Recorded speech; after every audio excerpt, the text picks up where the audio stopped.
Ladies and gentlemen, welcome to this week's very special Inspiring Leadership podcast. I want to tell you something about my guest. He is a remarkable man and truly inspired me, and I've read his book. And that is a book you definitely have to read or listen to. And being dyslexic, I listened to it. But here is Toby. Toby is a former Special Boat Squadron operative and Royal Marine Commando, originally from South Africa. He grew up passionate about extreme sport, especially surfing and motocross, and was driven by a desire to help others, shaped by witnessing hardship in his homeland. At age 20, Toby moved to the UK, joined the Royal Marines, and later passed the growing SBS selection at just 23 years old, probably the youngest person I know, a testament to his determination and resilience. In November 2009, while on a special operation in Afghanistan, Toby was shot through the neck during a house clearance. The bullet severed his spinal cord, leaving him instantly paralyzed from the neck down and permanently ventilated. And during our discussion, you'll hear Toby speak at a steady pace, pause occasionally because he needs the ventilator. So just be patient. Everything he says is well worth listening to. He was given little chance of survival, and at one point, doctors advised Toby that his life support be turned off. Despite these odds, Toby survived after weeks in a coma and years of intensive rehabilitation. The aftermath of his injury brought immense physical and psychological challenges. Toby endured profound despair, and like other friends of mine, he was admitted to the Priory for mental health support. However, he drew on his lifelong mantra, "Never will I die," the name of his book as well, to rebuild his life, pursuing education, GCSEs, A-level, and a degree in operations management. Wow. And ultimately launching the business Bravery and the brand that he founded in 2016. Bravery is an extreme sports clothing company with a mission to inspire others to overcome adversity and live courageously, supporting underprivileged children and discharged service members. The brand has garnered celebrity endorsement and is based in Poole, Dorset, where Toby lives with his fiancée, Savannah. And I've seen Savannah, and she's just off-scene, but always by his side. Toby also authored, and as I say, the autobiography, Never Will I Die, reflecting his journey from elite soldier to entrepreneur and advocate for resilience and mental health. His story is widely recognized, and I agree with this, as one of the most extraordinary survival, positive, and purpose in the face of overwhelming odds. Toby, it's a true honor having you on the podcast. Welcome. Thanks, Jonathan. That's a really, really nice intro. Hope I can live up to that. Well, mate, you've already lived up to it. You're already enough. It's the rest of us who've got to catch up. The whole book is fascinating. And as I said, when I listened to it, I was constantly making notes. I've listened to probably 2 audiobooks a week for about the last 5 years since I got into audiobooks. So it's a lot of audiobooks. And yours is at the top of my list of books I recommend to people who, if you think you have a bad day, ask Toby what a bad day is about, all right? And let's talk about the first bad day. Well, not the first, you've had many. But you described being shot in Afghanistan as a moment that changed everything. Can you take us back to that day and share what went through your mind then and after the incident? Yeah. I think it's also important to say, just before that day, I was in a really good place. And when you say it changed my life forever, it changed my life forever because where I was at the time was really, really, where I thought I was supposed to be. And it just, in an instant changed. So, that's important to always mention. But going back to that day, 2009 was a very bad time in Afghanistan, and we were taking a lot of casualties, and it was a very brutal time for British forces in general, and we were in Afghan, and and we'd been called out on a job, uh, and it was a night job, and we'd done all our prep. We knew who the target was. We had gotten all the intel. We'd done our briefing. Everything was set. Everything was good to go. It was pretty standard, pretty routine. And yeah, what, we got on the helos. I was all good to go. I felt good. I felt confident. I was listening to my music. Just before we we go into a job, I'll put my headphones on and just get into the zone, and make sure I'm focused. And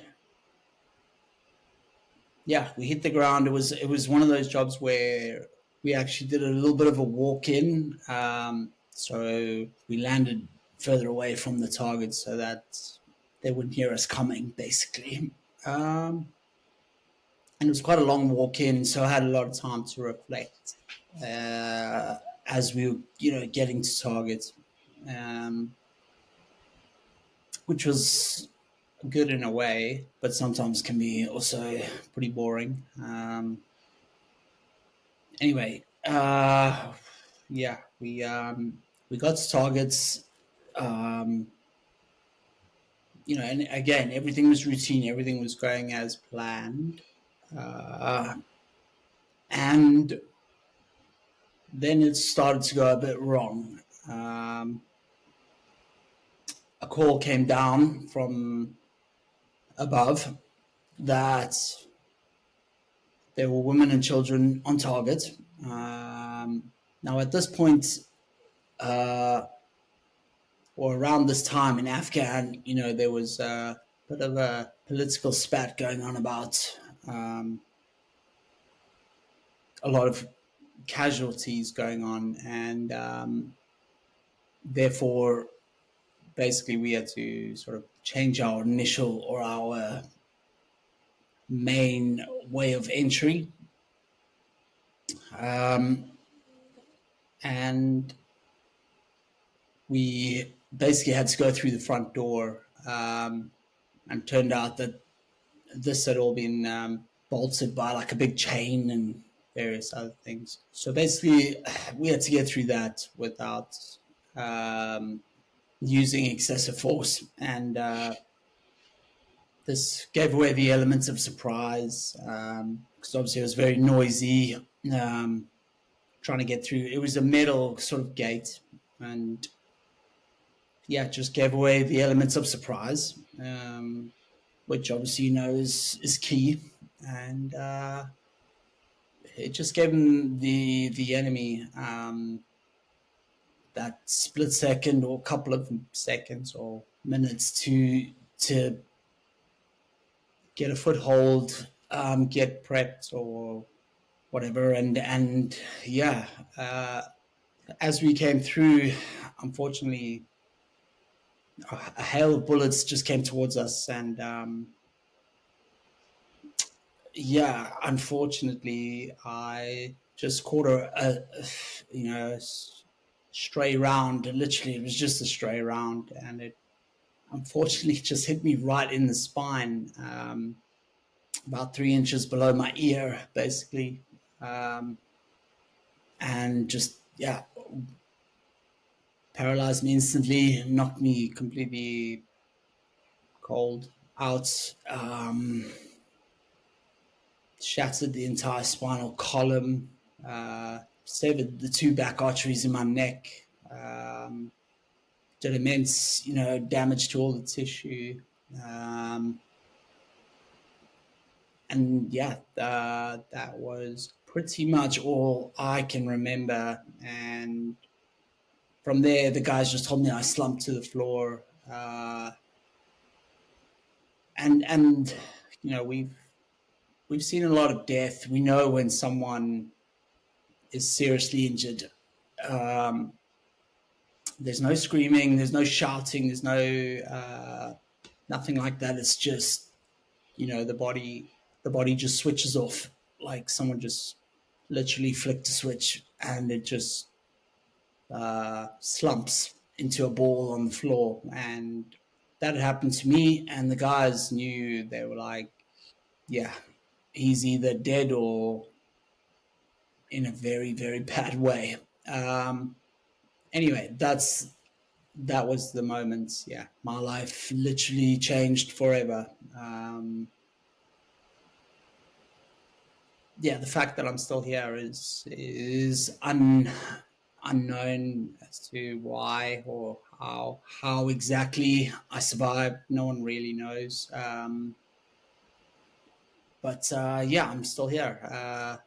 But yeah, going back to your question, it's just, yeah, that was exactly the moment everything changed, and from then on in, I had to redefine myself. I had to, yeah, get through a lot of mental health. I had to, well, a lot of physio, a lot of just getting back to some form of normality, and that took incredible strength. Yeah. Mhm. So, yeah. Yeah. And, there you were, age 25, a tier one elite special forces soldier with an identity and how you saw yourself, and you'd worked up to this. You'd always pushed yourself hard. You'd always done crazy things. Your mum had said, he's going to get himself in trouble. He's always doing risky things from a very early age. And people have problems with their identity when they lose a job or they get made redundant or get divorced. They're no longer how they see themselves. But you suddenly had a major change in identity. Yeah. Tell us about that. Um, yes, I had a huge identity crisis, huge. And so everyone listening out there, it wasn't. I didn't just reinvent myself overnight. It took years and years of practice and uh, learning and time, and it wasn't. Do you know what I mean? It didn't just. It wasn't something that. This isn't something that just happens. My entire life, I was a very physical, active, outdoors person, and I loved it. I absolutely loved it. It was just who I was. It was instinctual. It was, yeah, everything. And that night, it all literally changed. And from then on in, I would need 24-hour care. So I could never be independent or by myself or just anything really. Yeah, and obviously, yeah, being a soldier was I was immensely proud of. I had reached the that top tier, and it was ingrained in my identity. But like I was saying, yeah, it just took me years and years of determination, resilience, a profound belief in myself that I will come to some form of peace or some form of knowing that who I am can still be shown through being who I am today. So yeah, it's tough, but I managed to find a path, find something that still, I guess, intrinsically shows who I am as a person, and I just built upon that, I suppose. And that's all you can do. But at the end of the day, you just gotta keep trying, and just keep believing in yourself. Is what I think is the main thing is just keep believing in yourself, and that'll get you somewhere.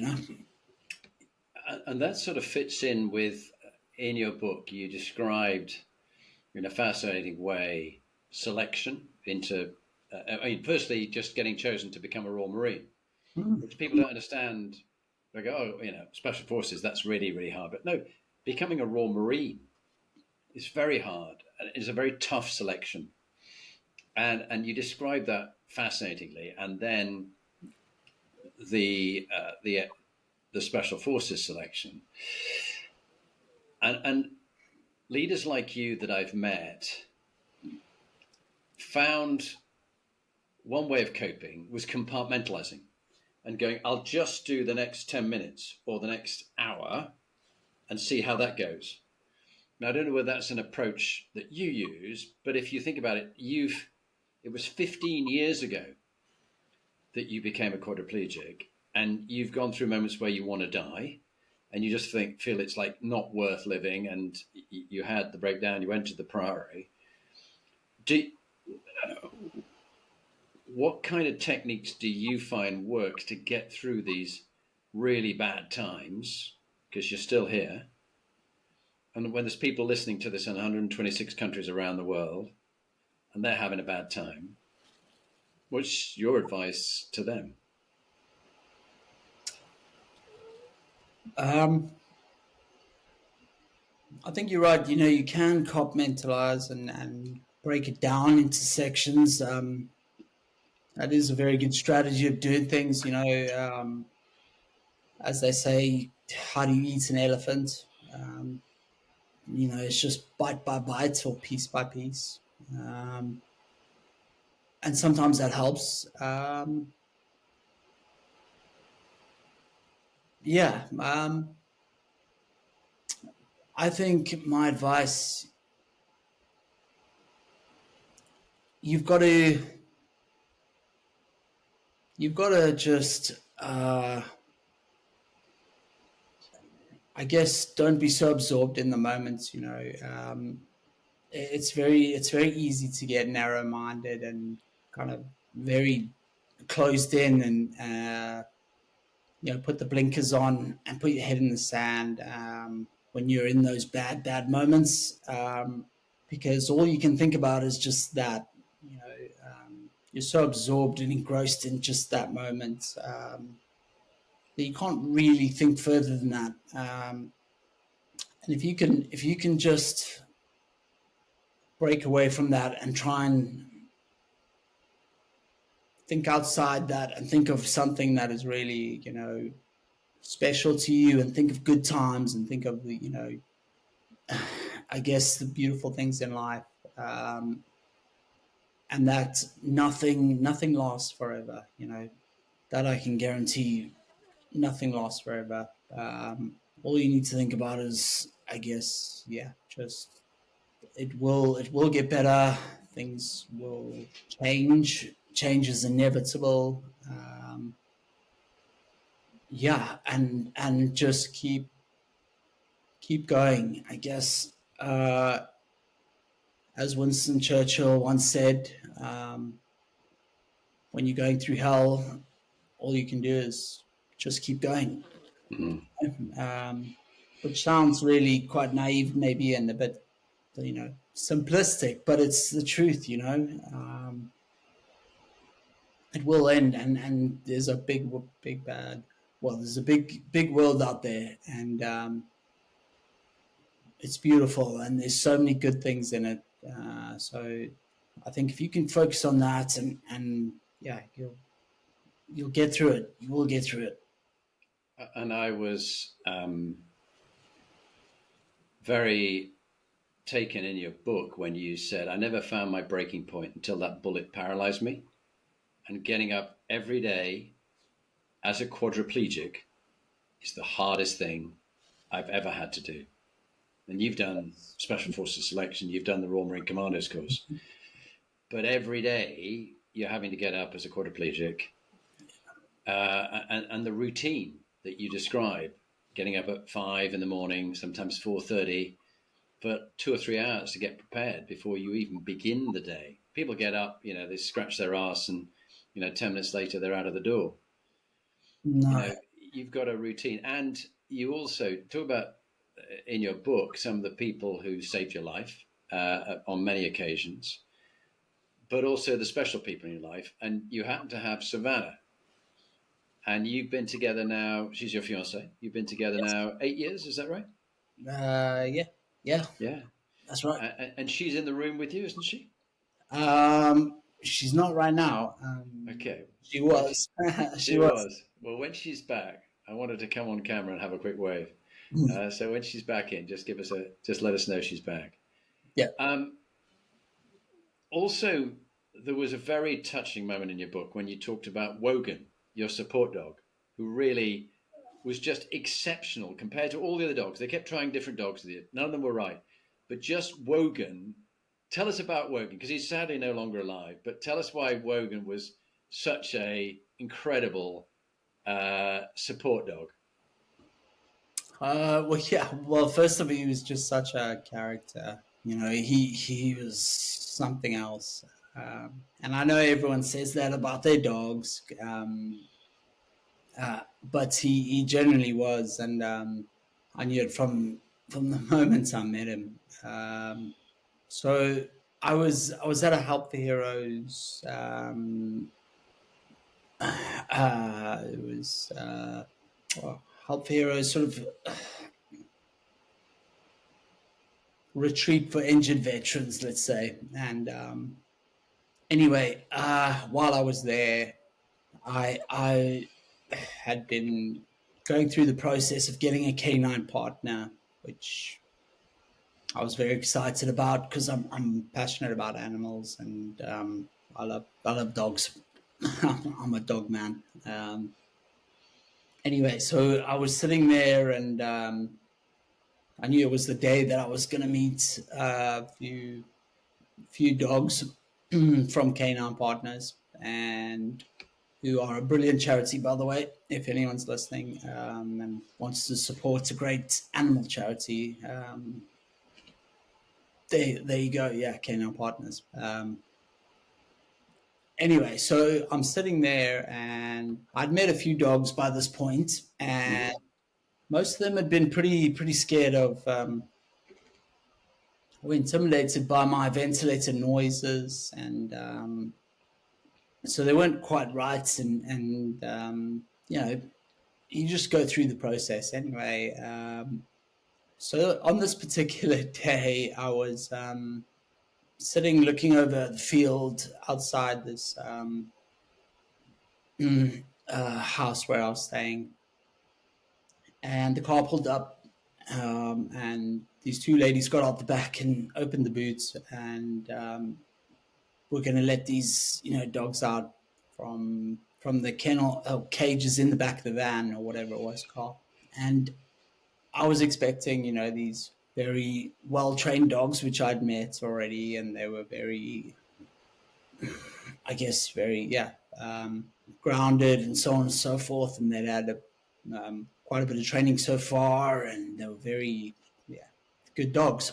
Anyway, this black lab cross retriever just came bounding out the back of this van or car, and just shot across the field, and you could see these two trainers running after this dog, screaming his name, and they obviously didn't know I was up on the hill watching all this going on. They must have been they would have been very embarrassed. And this dog was just running around, having the time of his life while these trainers were trying to, I guess, corral him or try and get hold of him. And I just thought, do you know what? Maybe this is the type of dog that I need in my life, and it was a very dark time in my life, a very dark time, and I was alone, and I had no one, and I'd lost everything. All my mates were still serving, and I didn't have much. So anyway, and then I got pulled into a room, and they introduced Wogan to myself, and he came in, and he just took one look at me and just came straight over to me and jumped up on my lap. Because he was still quite young, and he was just sniffing away. What's this? What's this? What's this? So inquisitive, looking at the ventilator, looking at me. Couldn't understand why I wasn't, touching him or stroking him or anything, and why I wasn't moving, and he was just so fascinated by everything, and that's when I knew that there was just an instant bond, an instant connection between me and him right then and there, and yeah, he was a top dog, honestly. Probably, yeah, just one of those, yeah, like my best mate ever, and I still miss him incredibly to this day. Are you going to try and get another support dog? I suppose you'll never get another Wogan, but would you ever get another dog? Well, that's the hardest thing, yeah, it's a weird one. I don't know, because it was heartbreaking when he died. So yeah, I can't really answer that one if I'm honest, Jonathan. No, It's I tough. get it. I want to. There's a part of me that does, and then there's a part of me that goes, yeah, but are you gonna, you're gonna be setting yourself up for that heartache again? 15 years of pure joy and seconds of just pain, pure heartache. So, yeah. But you had him for 15 years, you see. Well, I mean, I was just saying that's probably Yeah, the yeah. But, generic age of a dog's life, but yeah. you know, Very, very special. like Very that. special. Let's change the topic.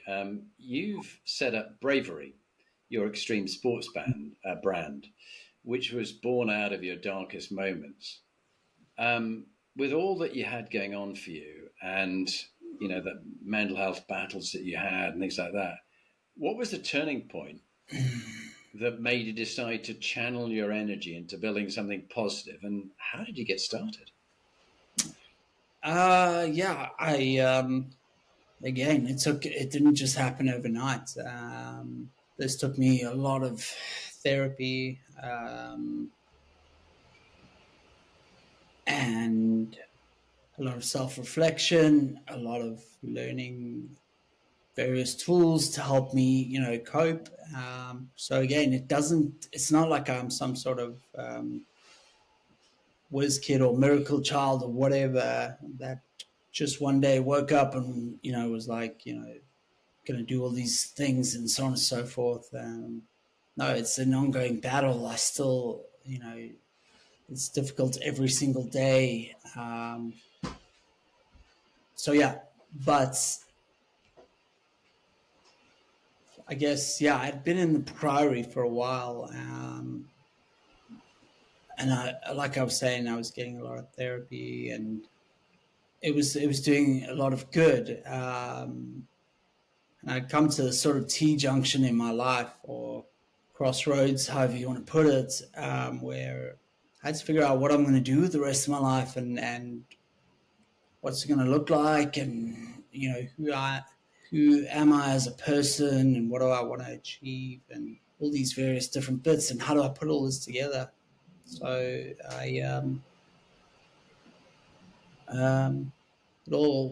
really all culminated in this thoughts of, yeah, I want to help people, and I want to be someone who can show others what the art of possibility is, and I want to potentially, give back, and I wanted to be in the extreme sports world because it's what I love, and it was what I was passionate about, getting out into the world and all these things. So I just thought, you know what, why not start a company that stands for something? And kind of the first thing that really came to me was Bravery, and I thought, yeah, that just chimes with me, and yeah, I went from there one step at a time, and I thought, okay, let me just think about this for a second, and what does it actually mean, and what am I actually going to have to do? And I just thought, yeah, okay, this is exciting. This is actually, it's got some legs, and I think I'm gonna yeah, give it a go. Why not? And see where I end up. So that's really what happened. And then I just started thinking about it more and more, and getting some ideas together and speaking to people who knew a bit more about business and so on and so forth. And slowly but surely things started coming together, I guess. Um, yeah, and that's where Bravery was born. And Bravery is a really apt name because you were given a mention in dispatches for bravery in Afghanistan, and you were presented with a medal by the first Sea Lord, the head of the Navy. Uh, that Yes, that must have been quite a special time, wasn't it? it Getting was. that. It was. Again, heartbreaking at the same time, but yeah, that was a special moment. Although it wasn't actually, Jonathan, I wasn't actually given that for being shot in the neck. No, no, That was a that was a different no, job. no. It was for a different job. It was for a different job. No, no. Yeah, You don't get medals for getting shot. You get medals for being brave, and you were brave. yeah. So I got that for a different, completely different operation, which is a whole nother story, which I could go into, but you know, we'll Why say not? Come another day. on, go into the story. Tell us the story. Well, it was just, I mean, I can elaborate a little bit on it. Some terrorists were bringing weapons across the Pakistani border, and we were trying to stop that. And basically, again, there seems to be a common thread here. Things didn't go according to plan, and we had to adapt, which is why probably the British Special Forces are the best in the world, is because we're so good at adapting and thinking on our feet, and coming up with a plan in moments and seconds. And yeah, we managed to basically complete the mission, do what we were meant to do, and yeah, get out of there, I guess, in the end. And Well done. yeah, that was that. But just staying with that for a moment, Toby. For people listening in business, and you're an entrepreneur now with your business Bravery. Is it if people are looking for buying extreme sports clothing and they want to buy Bravery items? Is it bravery.com or what's their website address? Bravery.co.uk. Bravery.co.uk. Yeah. Okay, bravery.co.uk. Okay, thank you. And that's extreme sports items. So give us some of the categories of different clothing that people could buy. Well, there's a whole range of apparel, and then we've sort of differentiated into the equipment side of things. So we've got our own boards, surfboards, Surfboards, yeah. manufactured in the UK um, by one of the top manufacturers. Uh, Likewise with all our wetsuits, which are really bespokely designed for surfing by, again, top manufacturer in the United Kingdom. Yeah, and then various other accessories, which is pretty cool. And yeah, it's just a really wicked extreme sports brand, if I'm being honest. It's interesting because my nephew Henry was a Royal Marine Commando in the Royal Engineers. He went from Sandhurst. As soon as he finished Sandhurst, the officer training, he went and did his commando course straight after and passed. And had an interesting career, cut short by my brother being attacked by a psychopath who tried to murder him. He stabbed him and tried to burn the house down. But now he's in jail for 22 years, a fellow surgeon. It was in the papers. But Henry was in the home at the time when he was pouring petrol all over the downstairs. And I think that came at a really bad time for Henry because he was just recalibrating, thinking, I almost died. My dad almost died. He was in a coma for, I think, 2 weeks, 5% chance of living because he stabbed him through 5 vital organs. And he thought, what matters in life? And so it was a real recalibration, I think, for Henry. But he's now surfing and living in Cornwall, working in boatyards. He's got a really interesting job. But he'd heard of your brand, Bravery, as a surfer. It's got a good reputation. So well done on that. But I was just thinking, you alluded to the fact that you have to think on your feet, particularly in UK Special Forces. And normally I think you have to think on your feet more than the American Special Forces do, because they normally bring in an extra big bit of kit or a gunship. The Brits are sort of surviving on 4 guys with a few rounds of ammunition, and they have to think on their feet. But I think in business, a lot of people get problems thrown at themselves, and they go, "Oh, this is not fair. It hasn't worked exactly as planned." So what helped you guys in Special Forces cope with sudden changes of plan and things don't go to plan, but yet you still come through?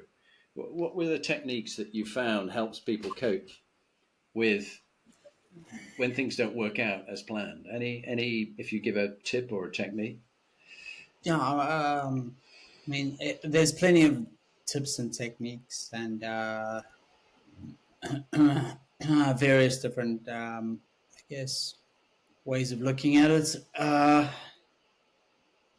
I think what really helped us was we had a very strong connection with each other in a team, and we're very used to very good communication skills between us. We knew each other very well, and I guess working in a team, that's crucial. And I guess you could say the same in business. A team is well, it's a team. You've got to be able to work together, and despite what's going on, despite the difficulties, you've got to think together. You've got to all be aligned, and I think that's crucial when it comes to. So let's say something happens that isn't exactly what's planned, or how things are supposed to go. That's when you really find out how strong your team is around you. The people around you. You've got to come together.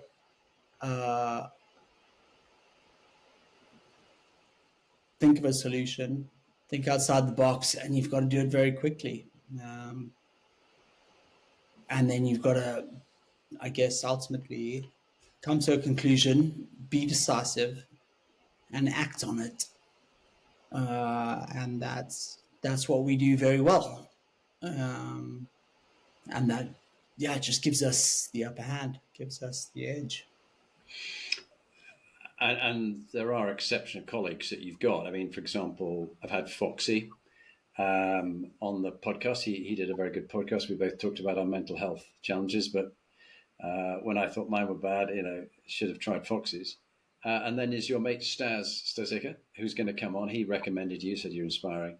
And then Al Khan's, the minister, who you know well, and spoke very highly of you too. And he and the others doing Everest recently. One of the things that comes across is overcoming the odds, not only in your life, but in a number of the other guys that I've interviewed. There's another guy who I mentioned to you, Kev Godlington, who his mum was a crackhead, as he described her. He had to get out of Dodge, aged about 16. Dad wasn't around, that kind of stuff. But I think there seems to be a disproportionate number of Special Forces people, and there's also an officer I'm going to have on as well, who had, in his book, he talked about his father being a controlling psychopath alcoholic. And, he was basically mentally tortured by him and his 2 sisters. There seems to be a lot of people who then go on to achieve at the highest level in Special Forces. There isn't any higher, despite having had a really tough time. And you had a mum who drank a lot, and you grew up in South Africa with your stepdad, Tony, and he'd been to Angola, and so talked to you about that. But, Mum was always just drifting around doing strange things, and you weren't quite sure what was going to happen in life. Was there quite a large number of people who'd overcome really tough childhoods, or Yeah. setbacks or death of family, and they still came through on Special Forces selection. Yes. It is a very common sort of common denominator between us all. And I think predominantly from, and don't get me wrong, I'm not a psychiatrist or psychologist, so I can't say for fact, but I think there's really two things going on there, and we've been through a lot of tough, hard, emotional trauma from a very young age. So we've learned how to cope, we've learned how to survive from a very young age, and we've learned skills that are very suit well for the special forces operative. Um, that's one thing I think that has put us in good stead. Albeit it's a horrible thing that no child should have to go through, and it's very sad. But in a way, it's put us in good stead to become that perfect soldier, right? And then the other thing that's going on is we're longing for something, we're searching for something, and I believe that is family and someone who will always have our back, no matter what. Someone we can rely on, someone that we can trust, and that's very special. And that probably builds a very, very well. It does. It builds a very, very strong bond between us all. We will literally give our lives for that person. We'll take a bullet for our mates. And you did. Yeah, and that's the kind of family we're looking for, because we didn't have it growing up. We were missing that, and it's so important in a child's life, and growing up to have that family support network around them. So yeah, these two main things going on there, and that's what ultimately makes, I think, and that's just me, that perfect blend for a good soldier that can go on to do special things. Yeah, and I'm not a psychiatrist, psychologist, but in all the studies and all my reading and the people I've met, psychologically we talk about two types of drivers: a driver away from something, like an abusive childhood or a difficult childhood or dysfunctional parents, and also a driver towards something that you want. And in a way, you're describing an away from and a towards. And I, in a different way, I've never achieved it at a level that you achieved, but I found that with my father being killed flying when I was 2.5, mum bringing 3 boys up, struggling, no money, I was trying to prove something to a long dead father, who is still to me a hero, and his sword's up there and his hat's on the wall. And I think you describe this incredible drive, taking risks, pushing yourself, always going the extra mile as a child. And then you got in with the wrong gang at an awful school in Bournemouth, age 12, smoking weed, stealing mopeds, getting into petty crime. And it reminds me of many of the beneficiaries that my wife Lee helps in the charity, the Inspirational Leadership Foundation, where which way do they go? You could have continued to crime and we would never have seen you, would never have heard of you in the Special Forces. But you actually, either through choice or good luck, chose that fork in the road where you did good.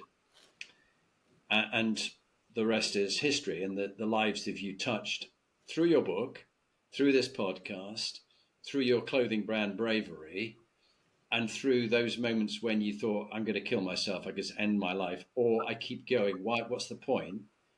I'm telling you this is the point, is that you're touching my life, and I in turn will touch the lives of people I will never meet. And you're never going to meet most of the people who are listening to you now. But I just want you to know you've touched their lives already. Thank you.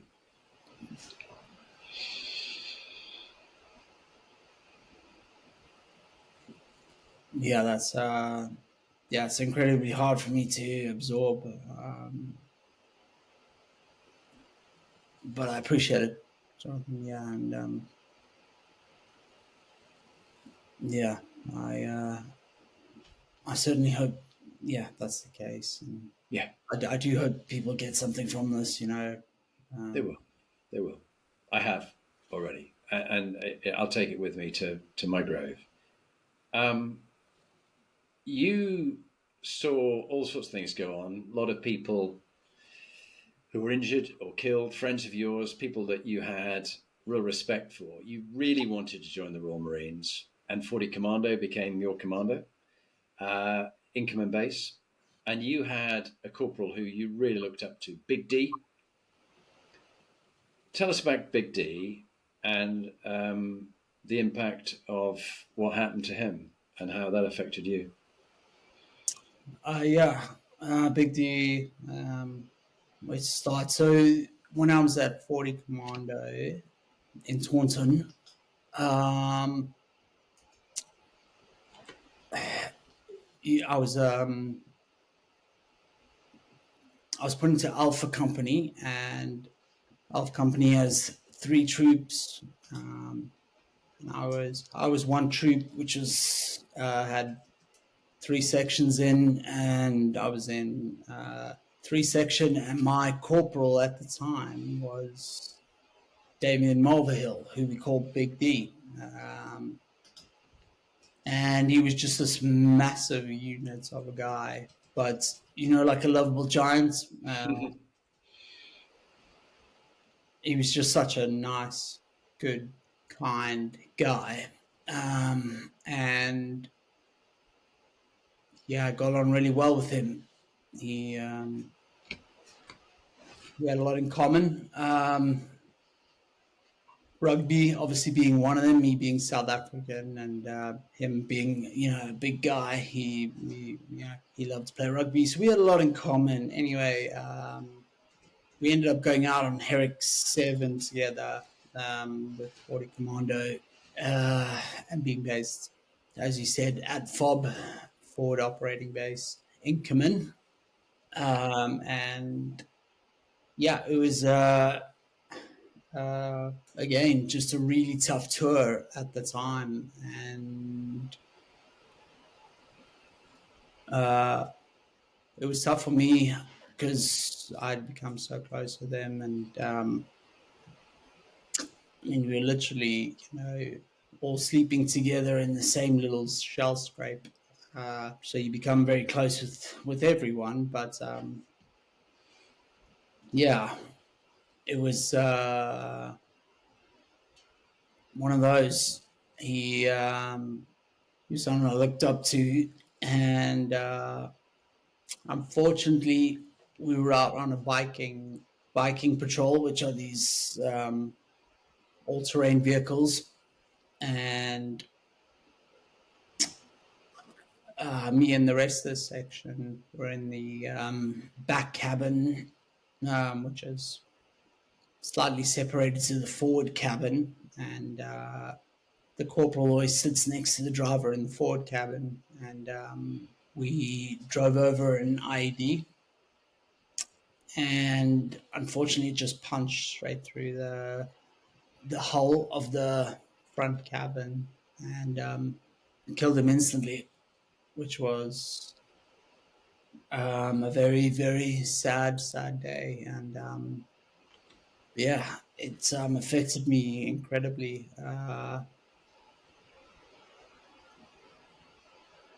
It just affected me incredibly, and it's wasn't the first time I'd seen death. It just um, psychologically just almost just put me in a different place, and I guess it was the whole scenario of it, and um, the evil around it, the purposeful, driven, you know, thought thoughts of that to try and do that to someone else, and all of that put together just really, I guess, yeah, upset me, and Mm, still does, to be honest. Um, I can see that. Yeah, it's um, someone I will never forget. Yeah, it came through the book just what lovely qualities he had, and despite his being killed, he's still made a positive impact on you. And another friend that you had has gone on to do amazing things and still is alive is Nims Purja. Do you want to just tell us about Nims, who's climbed 14 peaks in, was it, how many did it do, 7 months or something? Yeah, I think he 14.7, wasn't it? 14 peaks, 7 months, I so think. yeah, it broke all the records, and just as a really good, amazing guy.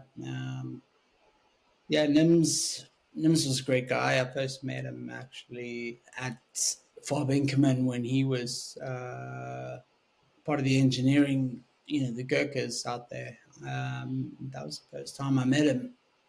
But obviously, that was a long, a long time ago. And then we bumped into each other again on our briefing course to go on selection, as it's like a pre-course to see if you're actually good enough to go on selection. Um, and that's where we first really started to get to know each other. And after that, um, he came on selection after me. I think it was one or two courses after I was badged, and he's just been a good friend all the way through my military career, I guess, and also after my injury, and then he's, like you said, he's gone on to do some amazing things, and just prove again what's possible. Coming from a really he comes from quite a poverty-driven society, and basically comes from nothing, and look what he's achieved. Hmm.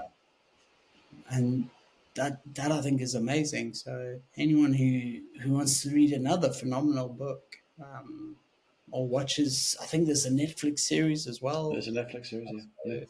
Yeah. It's a brilliant story about, I keep saying it, but what actually is possible if you put your mind to it.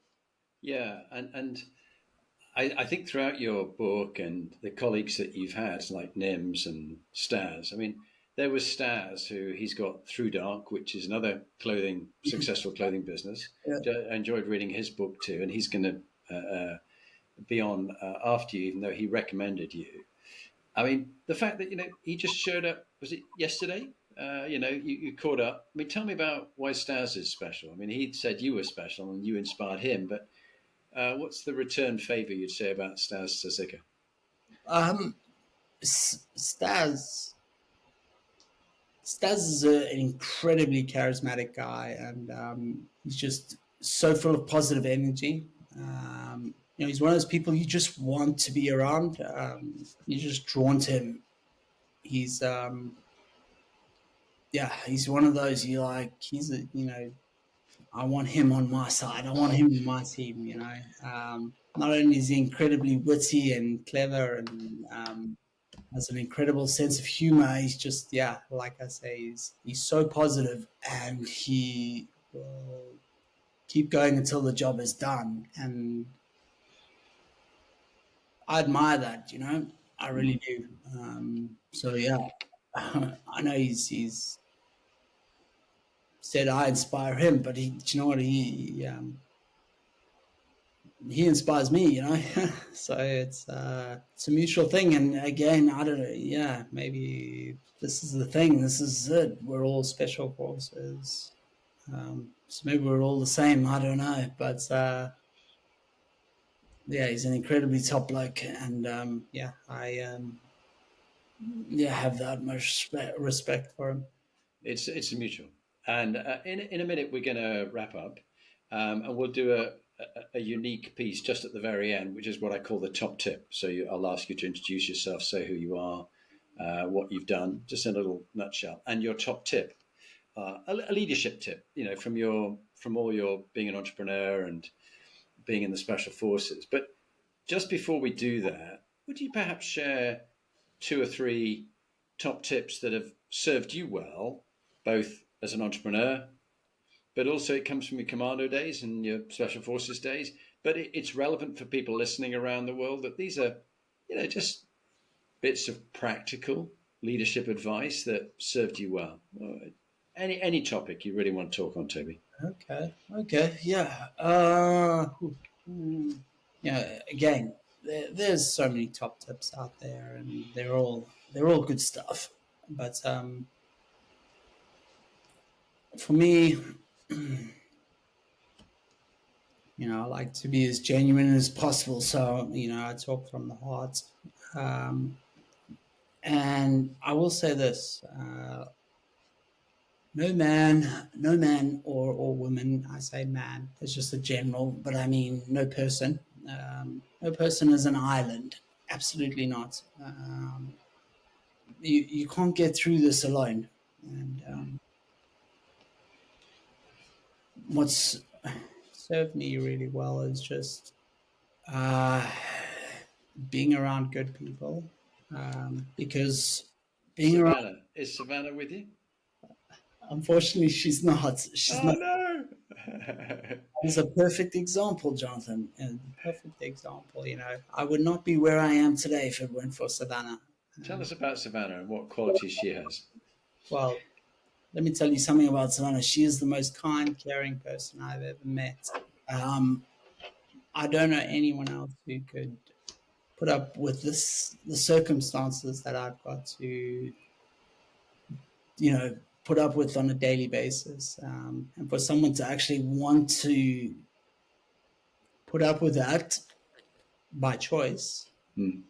to go through that with me by choice, just shows what an incredible person she is.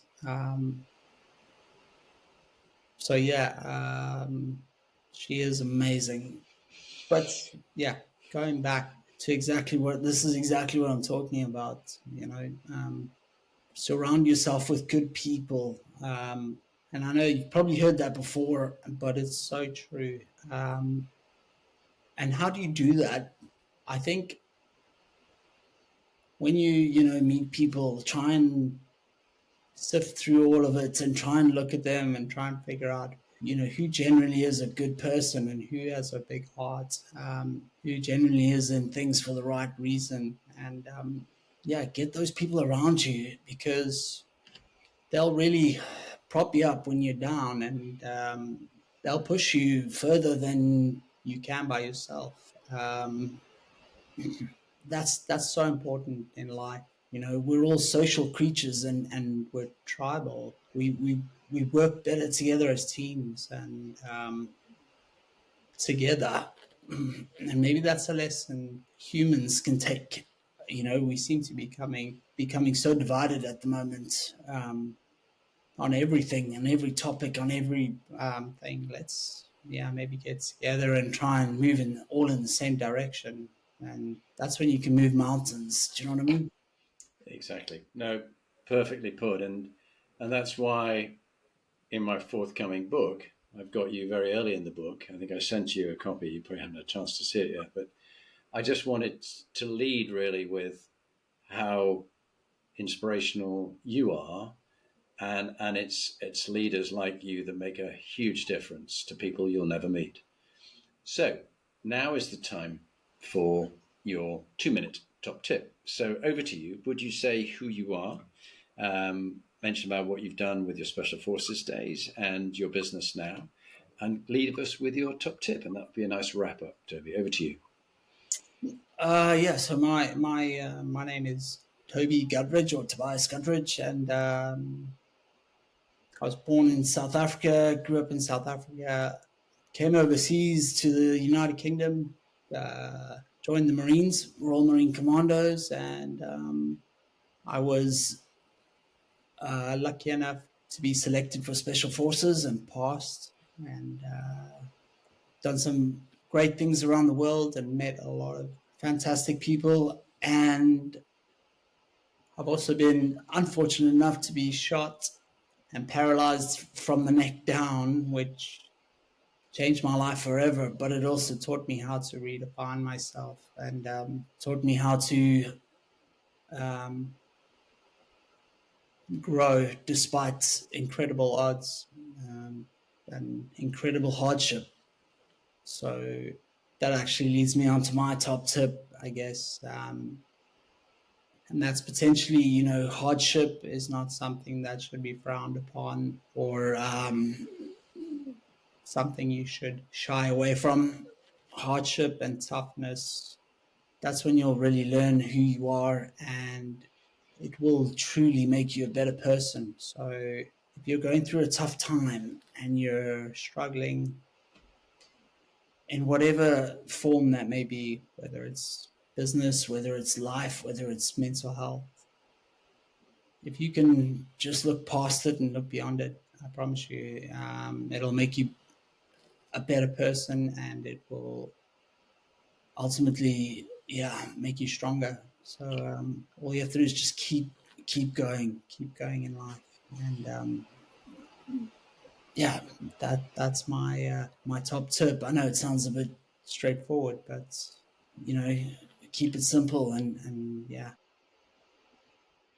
Toby, thank you. Hard to say, but not easy to do, or rather easy to say and rather harder to do. But Toby, thank you firstly for your service, for your bravery, and for your business bravery and what you do for people. I would encourage people to go onto your website, bravery.co.uk, and buy some of your fabulous specific extreme sports clothing. But thank you for sharing your story, and also for your amazing book, Never Will I Die, which I do recommend people have a read as well. Thank you, Toby.